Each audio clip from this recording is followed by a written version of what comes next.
ये अहम जानकारी मिली है कि जिस पिस्टल का इस्तेमाल किया गया था तुर्की में जिगाना पिस्टल, वो 2 साल पहले जितेंद्र गोगी ने सनी को दी थी। अहम पूछताछ में ये खुलासा हुआ। इसी बीच सूत्रों के हवाले से इस वक्त की एक और बड़ी खबर आती कि भाई अशरफ का साला सद्दाम फरार है, दुबई भाग गया सद्दाम। सूत्रों के हवाले से अहम जानकारी, पश्चिम बंगाल के हवाई अड्डे से दुबई गया था सद्दाम। 25,000 का इनामी आरोपी है सद्दाम और बरेली जेल में अशरफ से अवैध मुलाकात कराता था। अतीक और अशरफ की हत्या के बाद से सद्दाम फरार चल रहा है। तो सूत्रों के हवाले से बड़ी खबर है अतीक के भाई अशरफ का साला सद्दाम फरार है, दुबई भाग गया है सद्दाम। सूत्रों के हवाले से ये जानकारी मिल रही है। और उमेश पर हत्याकांड से जुड़ी बड़ी खबर, असद के लिए मंगाई गई थी मंकी कैप। असद का चेहरा कोई ना पहचाने इसलिए मंकी कैप मंगाई गई थी। असद की गाड़ी से नहीं उतरने देने के निर्देश भी दिए गए थे जो तमाम शूटर उमेश पाल हत्याकांड में शामिल थे। असद गाड़ी से उतरेगा तो मंकी कैप पहनकर फायरिंग करेगा। असद ने जानकर मंकी कैप नहीं पहनी थी। वो चाहता था कि सीसीटीवी में उसकी तस्वीर कैद हो जाए। वो चाहता था कि सबको पता चले कि उसने उमेश पाल को मारा है।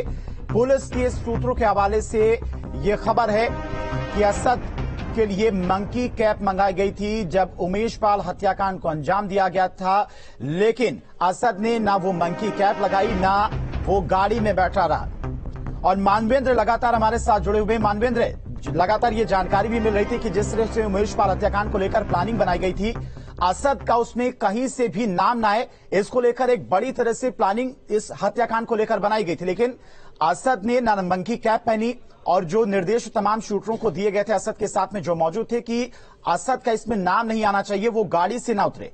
वो गाड़ी से भी उतरा था क्योंकि असद चाहता था कि उसका खौफ पूरे इलाके में फैले।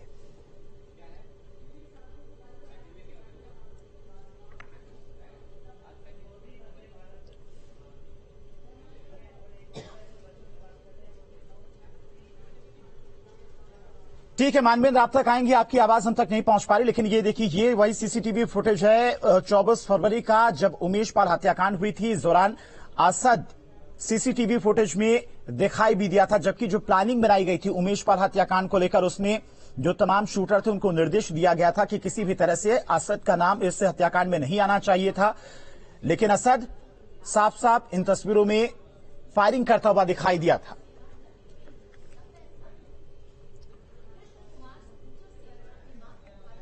और इसी बीच एक और बड़ी खबर है, आज फिर अतीक के ऑफिस पहुंची पुलिस। अतीक के ऑफिस में कल मिले थे खून के धब्बे, तो कल खून के धब्बे मिले थे, जिसके बाद मौके पर पुलिस प्रशासन की टीम पहुंची थी, फॉरेंसिक टीम भी पहुंची थी और आज भी ये टीम जांच पड़ताल करने के लिए अतीक अहमद के ऑफिस पहुंची हुई है। तो ये कल की तस्वीरें हैं जब तमाम मीडिया कर्मियों के साथ मेरे पुलिसकर्मी इस ऑफिस में पहुंचे थे तो पूरी बिल्डिंग में हर तरफ खून के धब्बे पाए गए थे, जिसके बाद पुलिस की तरफ से फॉरेंसिक टीम को बुलाया गया था, जांच के लिए सैंपल इकट्ठा किए गए थे। आज फिर एक बार पुलिस प्रशासन की टीम इस ऑफिस में पहुंची है। तो उमेश पाल मर्डर केस के बाद से यूपी पुलिस एक्शन मोड में है। माफिया अतीक से जुड़े राज को खंगालने में जुटी और इस कड़ी में आज एक बार फिर से पुलिस प्रयागराज में अतीक के ऑफिस पहुंची और अहम दस्तावेज तलाशे। बता दें कि कल भी पुलिस माफिया के ऑफिस में गई थी जहां पर खून के धब्बे मिले थे। तो कल जब पुलिस प्रशासन की टीम अतीक की चकिया स्थित ऑफिस पहुंची हुई थी तब कई जगह पर खून के धब्बे मिले थे, कपड़े भी खून से लथपथ मिले थे, एक चाकू भी मिला था जो कि माना जा रहा है कि वारदात में इस्तेमाल किया गया है। कई घंटों तक वहां पर झड़प हुई है, इस बात के भी अहम संकेत मिलते हैं क्योंकि जिस तरह से पूरे ऑफिस में सामान बिखरा हुआ पड़ा था, खून के धब्बे किचन से लेकर सीढ़ियों तक मिले थे, उससे साफ जाहिर होता है कि वहां पर कोई बड़ी वारदात हुई है, संघर्ष काफी देर तक हुआ है। और इसी खबर पर मानवेंद्र का रुख करते हैं। मानवेंद्र, कल जब पुलिस प्रशासन की टीम पहुंची थी, एसपी पहुंचे थे, तब बताया गया था कि फॉरेंसिक की टीम बुलाई गई है जांच के लिए। खून के धब्बे किसके हैं, इंसान के हैं या जानवर के हैं, किस तरह की यहां पर वारदात हुई है, इसकी जांच की बात कही गई थी। रिपोर्ट कब तक आएगी, क्या कुछ अहम खुलासे पुलिस की तरफ से इसको लेकर किए गए अभी तक?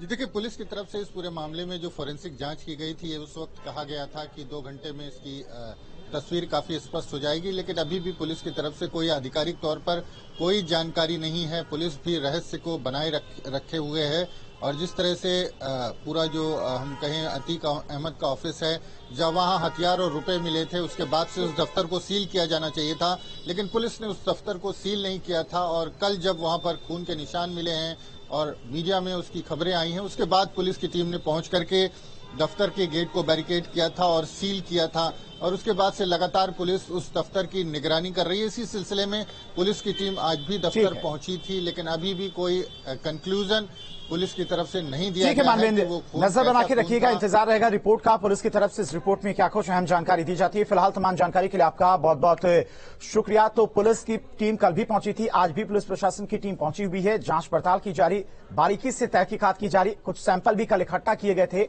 जिनकी रिपोर्ट आ जानी है और इस वारदात के बाद पुलिस की तरफ से क्या कुछ अहम खुलासे होते हैं ये देखना होगा। इसी बीच लखनऊ से बड़ी खबर, एसटीएफ चीफ अमिताभ यश का बड़ा बयान सामने आया है। जल्द गिरफ्तार होंगी शाइस्ता और गुड्डू मुस्लिम, दोनों अब ज्यादा दिन भाग नहीं पाएंगे।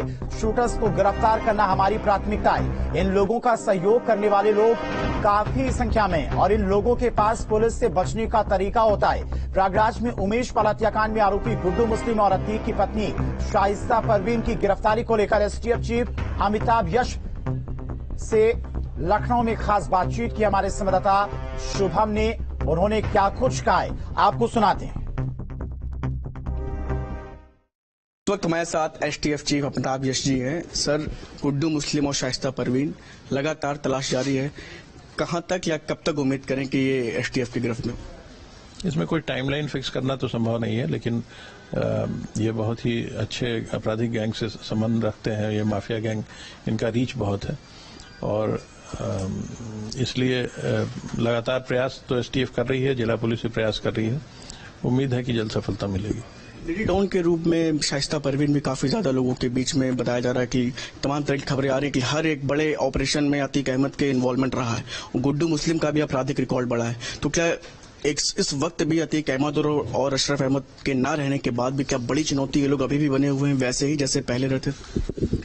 ये गुड्डू मुस्लिम एक अभ्यस्त कॉन्ट्रैक्ट किलर है। ये कॉन्ट्रैक्ट्स लेके मर्डर्स करता रहा है। इसकी जब पहले भी गिरफ्तारी हुई थी तो ये जानकारी मिली थी कि ये पटना तक गया था और वहां बेऊर जेल में राजन तिवारी से इसने कोई कॉन्ट्रैक्ट लिया था। तो इस प्रकार के अपराधी जो इंडिपेंडेंटली क्राइम कर सकते हैं वो हमेशा सोसाइटी के लिए एक थ्रेट होते हैं। इसे कानून के दायरे में जल्द से जल्द लाना आवश्यक है। सर, ये क्या देश के बाहर भी हैं या प्रदेश के बाहर कुछ इस तरह का इनपुट अभी तक?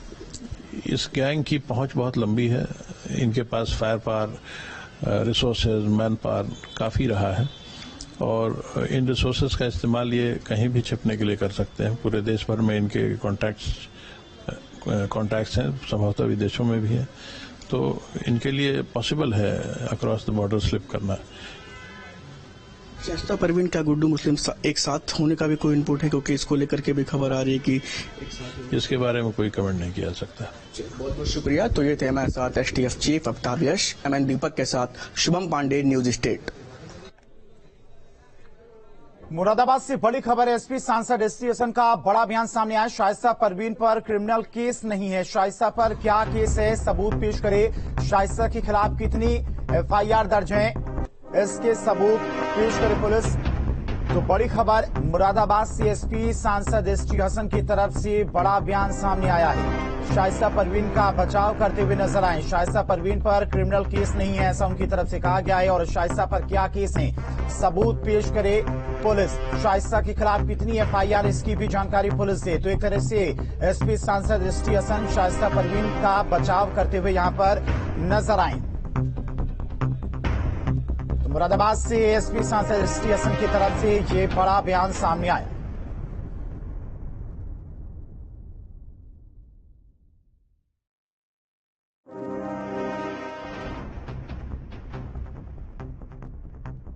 अगर शाइस्ता परवीन पे अभी तक कोई भी क्रिमिनल केस नहीं है, क्या वो क्रिमिनल हैं या आपका मीडिया उन्हें क्रिमिनल बनाए हुए हैं? सबूत पेश करें ना, तो कौन कौन से क्राइम उन्होंने करे हैं और कब करे हैं, कितनी एफआईआर उनके खिलाफ है, अब ये थोड़ी है कि फरमान आ जाए कि जन बच्चा कोल्हू में पिलवा दो, कोल्हू में पिल दिया जाए।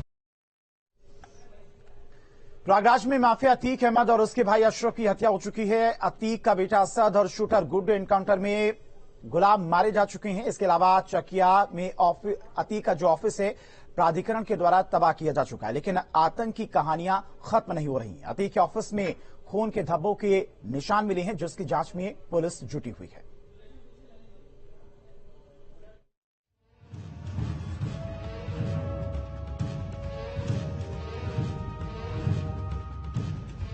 चकिया में अतीक के जिस ऑफिस पर प्राधिकरण कार्रवाई कर चुका था, वहां सोमवार को अचानक चहल पहल बढ़ गई।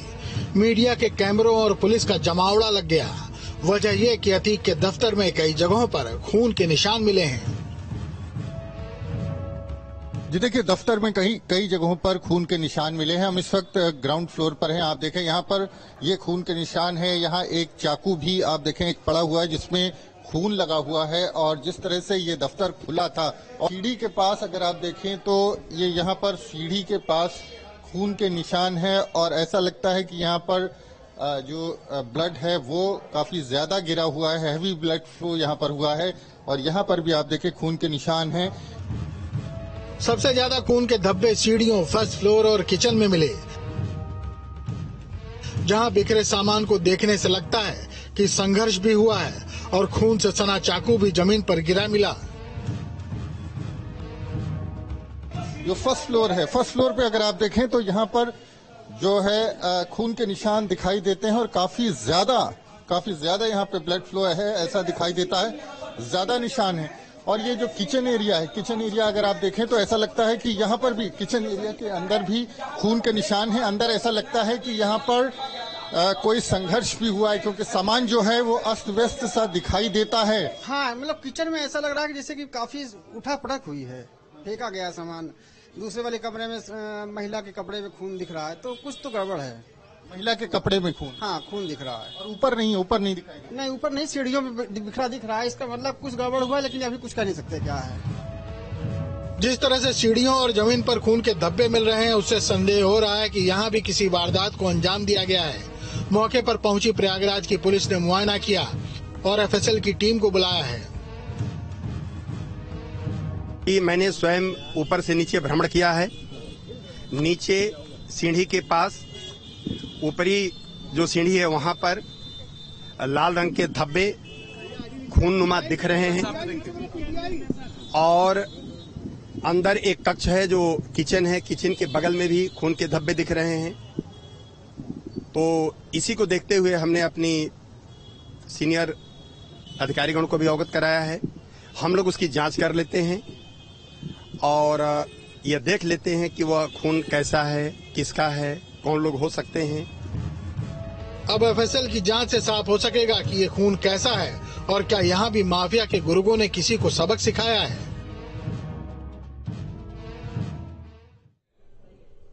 सहारनपुर में सीएम योगी ने यूपी की कानून व्यवस्था की जमकर तारीफ की और कहा कि यूपी में माफिया अब अतीत हो गए हैं। उन्होंने कहा कि नो कर्फ्यू नो दंगा, यूपी में सब चंगा। सीएम ने इस दौरान पहले की सरकारों की कानून व्यवस्था पर जमकर निशाना साधा। देखिए।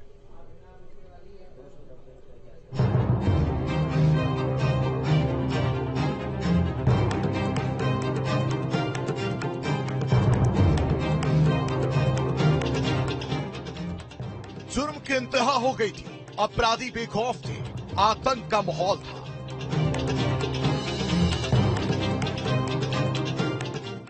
लेकिन अब न डर है, न खौफ है और न ही आतंक। कि भाइयों बहनों, आज यूपी नो कर्फ्यू नो दंगा, यूपी में सब और चंगा। नो कर्फ्यू नो दंगा, यूपी में सब चंगा। रंगदारी ना फिरौती, अब यूपी नहीं है किसी की बपौती। ये वीडियो अतीक के बेटे असद की मोबाइल से बरामद हुआ है, जिसके गुर्गे किसी युवक को बेरहमी से पीट रहे हैं। ये वही असद है जिसने अतीक के बाद डॉन बनने के मंसूबे पाल रखे थे, लेकिन असद पुलिस एनकाउंटर में मारा गया। अतीक के कई गुर्गे एनकाउंटर में ढेर हो गए। उसके बाद अतीक और अशरफ की भी हत्या हो गई। यानी माफिया अतीक और उसका गैंग मिट्टी में मिल गया। सीएम योगी ने जो कहा वो पूरा किया। अतीक अब अतीत बन गया है और यूपी अब खुशहाल।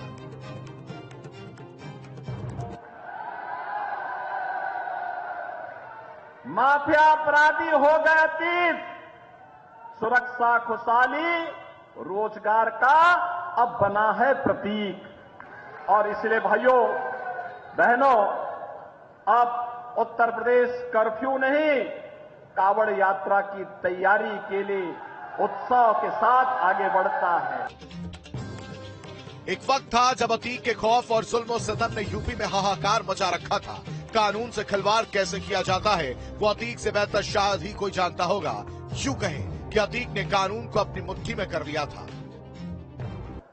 पहले सौदों का आतंक इस प्रकार से था कि बेटियां पढ़ने के लिए दूर कहीं घर से बाहर जाने के लिए मजबूर रहती थी। मां बाप के मन में भय रहता था, पता नहीं कब क्या हो जाए। लेकिन भाइयों बहनों, आज आप देख रहे होंगे, आज उत्तर प्रदेश में भय मुक्त वातावरण देने में सफलता प्राप्त हुई है। उत्तर प्रदेश की कानून व्यवस्था देश के अंदर एक नजीर बनकर के देश के सामने उत्तर प्रदेश की एक नई तस्वीर को प्रस्तुत कर रही है। सहारनपुर में सीएम योगी ने देश में यूपी के कानून व्यवस्था की नजीर पेश की और कहा कि यहाँ गुंडों और बदमाशों के इलाज के लिए पुलिस मुस्तैद है। ये चिकित्सक इसीलिए यहाँ पर दिया जा रहा है कि चिकित्सक नीचे उपचार करेगा और बाकी माफिया और अन्य गुंडों को उपचार के लिए हमारी पुलिस पर्याप्त है। सवाल है कि क्या यूपी में सचमुच पुलिस मुस्तैद है? अगर पुलिस की मुस्तैदी है तो फिर पुलिस कस्टडी में अतीक अशरफ की हत्या पर सवाल क्यों खड़े हो रहे हैं? सवाल ये भी है कि उमेश पाल की सरेआम हत्या के वक्त पुलिस की मुस्तैदी कहां थी? Team news state. और खबरें लगातार जारी रुकती हैं यहां पर बहुत छोटे से ब्रेक के लिए।